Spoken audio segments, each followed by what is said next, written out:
All right, let's talk surfaces. I would like to present to you the different surfaces that make up this beautiful custom home. Obviously, we're looking at an exterior here. This particular siding substrate that you'll see here on this pop out, this upper portion of the home, all of this siding here is stucco. This lower half of the home is a custom brick. You'll notice some brick accents through here. This is actually a darker tone brick, it's not wood. But that same brick is along the entry floor, all around through here. And then it also makes up the upper portion of this half moon window. There's another half moon window here and here. And that brick also outlines these three windows as well in the arch above the entry to this home. Again, this is a custom home, so the architect, the designer, really at their discretion, they're putting together what this home looks like. And so even though a lot of this home has accent brick around the windows, you'll also notice there's a good amount of wood around the windows as well. And there are also wooden shutters.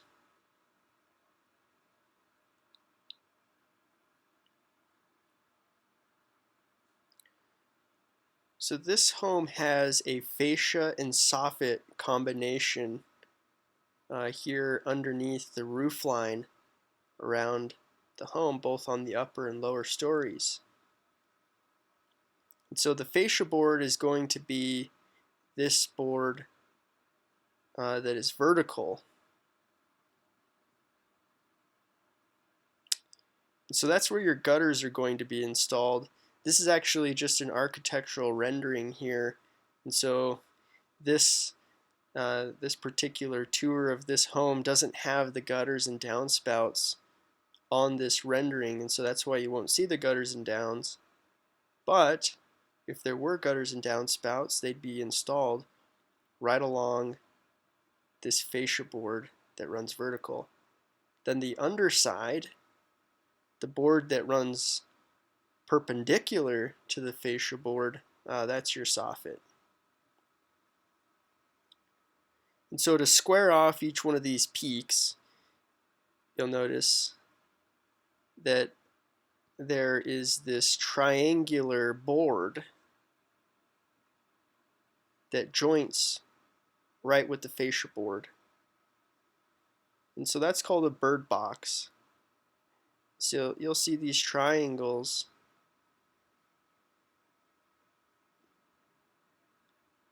that are installed on the peaks of this home, really just to square it off. Those are called bird boxes. So you can see a better angle of the soffits through here as well as here. This is really just the angle. As we start to circle around this home, we'll get better angles of the soffits. More wooden surfaces would be different accent pieces like these corbels. Three more here, a few more here.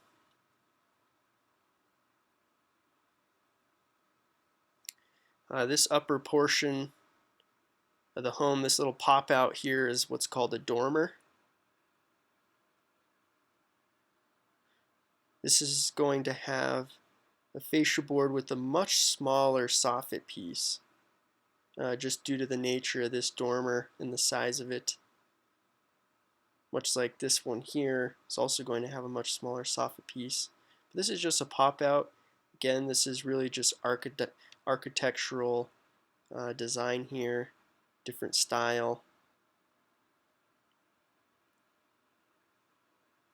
From a metal standpoint, you have metal lights here in the front. They also circle the garage. There's an accent piece here. These are all surfaces that rust, fade, chalk. They start to deteriorate in time. So I'm going to go out on a limb and say that these windows are also that they are manufactured and they are not wood. And so I say that because they're not necessarily going to get waterlogged and rot out like a piece of wood, but they are going to oxidize and fade and deteriorate much like these metal surfaces here. And so these are double paned windows, and so when the seams of these manufactured windows start to become compromised, they lose their integrity, they will start to absorb water, and as a result you'll see condensation between the double pane windows.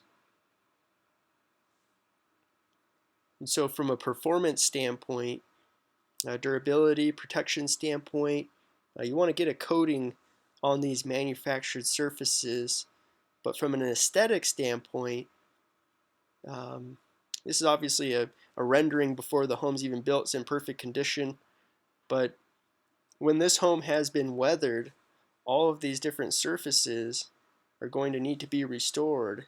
And after they're restored, these manufactured windows are going to be left faded, chalked, and it will not look consistent just from an aesthetic standpoint. So you have this fresh sheen on all the wood and the soffits, the stucco,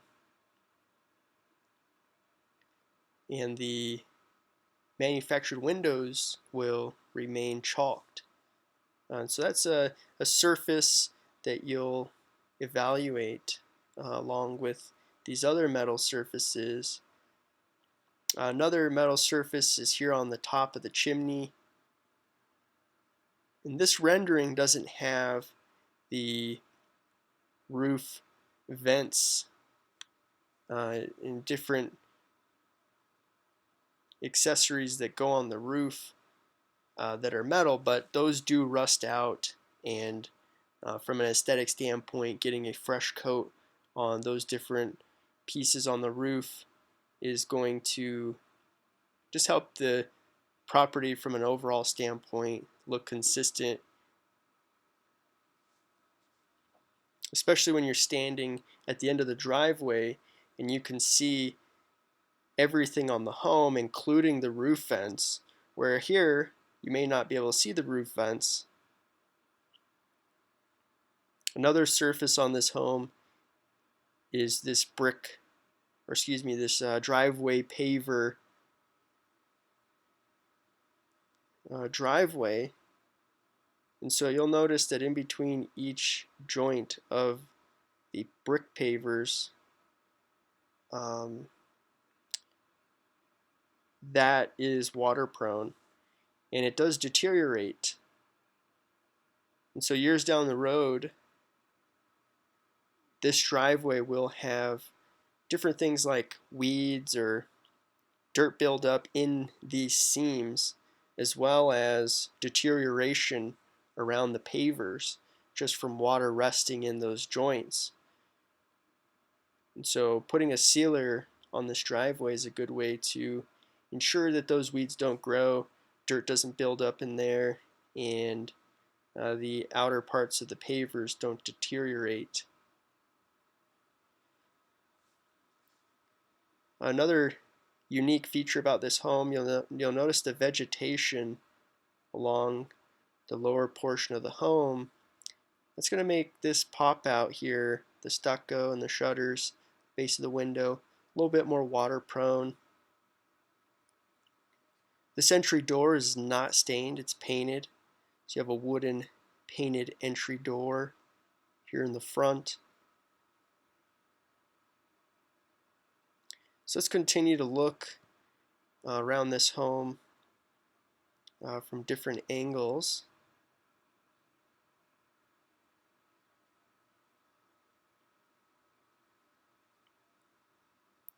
Here we're going to see a little bit more of the same, but as I was mentioning, you're going to have a better angle of the soffits. bit of a different angle of the accent brick through here. But now you can clearly see the two garage doors. You have a single door and a double door. These doors are also a metal surface, and if they come from the manufacturer with um, a pre-baked finish, it will eventually chalk and fade, begin to deteriorate, much like the manufactured windows and other metal surfaces on this home. So putting a fresh coat on the garage doors, although they're aluminum, is a good way to provide protection and aesthetic benefits. Around the outside of the garage is a wooden trim that's also painted. You also see here a half moon accent piece. This is a wood trim piece. Again, just from an architectural standpoint, a design standpoint, they're really just getting fancy with these different things. It's a custom home. But as a result of these custom items, they create crevices and water-prone surfaces, and therefore, um, areas that require maintenance. And that's where we come in and provide value. This is where the front of the brick ends, and so the other three sides of the home are stucco on the lower portion of the home, as well as the upper. As we circle around this home, you'll notice that there are quite a bit of water-prone areas along the roof line. So the way that this home was designed is that this lower portion of the home, is wider than this portion that pops out. And so where this upper portion of the home joins with the roof, it's going to be more susceptible to snow and water resting there. So as a result, you're going to have hairline cracks up and along the stucco where it joins with the roof. And so that's a water-prone area you'll want to keep an eye out for as you're assessing this property. More shutters, more accent trim pieces on the upper and lower portions of the windows. You're also going to now see a metal gate or fence here, as well as a metal railing here just outside of this service door. There are also metal boxes here. I'm not sure what these are for. You have the meter here, but these are surfaces that are going to chalk and oxidize over time. And so applying a coating to these metal surfaces from an aesthetic standpoint is going to help this side of the home just flow more. So if you could imagine these metal surfaces coated the same color as the stucco, it's just going to flow and look more uniform there. Also, we have the wooden fence, and it circles around the back side of this home. Again, water-prone area along the roof line. More of the metal fence, the railings, handrail. You also see that same driveway paver makes up the backyard around the pool.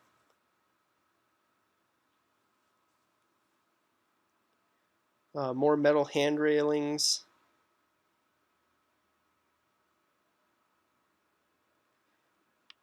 You also notice that there are French doors that are made up of the same manufactured surface of the windows. More stucco on the upper and lowers. The fascia and soffits wrap around the home.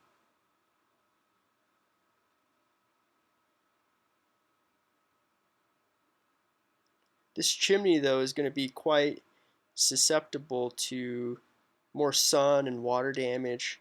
Obviously, there's not gutters above it, so it's just going to have more water time, especially with it jointing with the roof. And so chimneys are always something you want to keep an eye out for. Again, this rendering doesn't have all of the different boots and plates and attachments that go on the roof with the roof system, but those are also going to be chalking and deteriorating.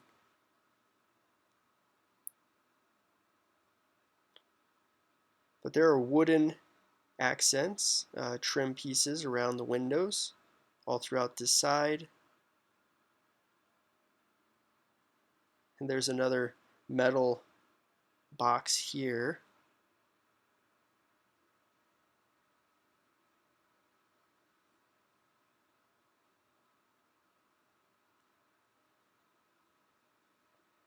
So as we continue to circle this home, you can just see the amount of water-prone surfaces that make up the roof line.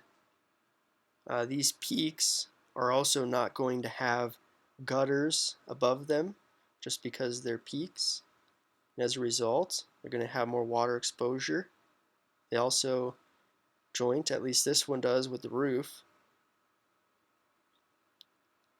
Another metal fence.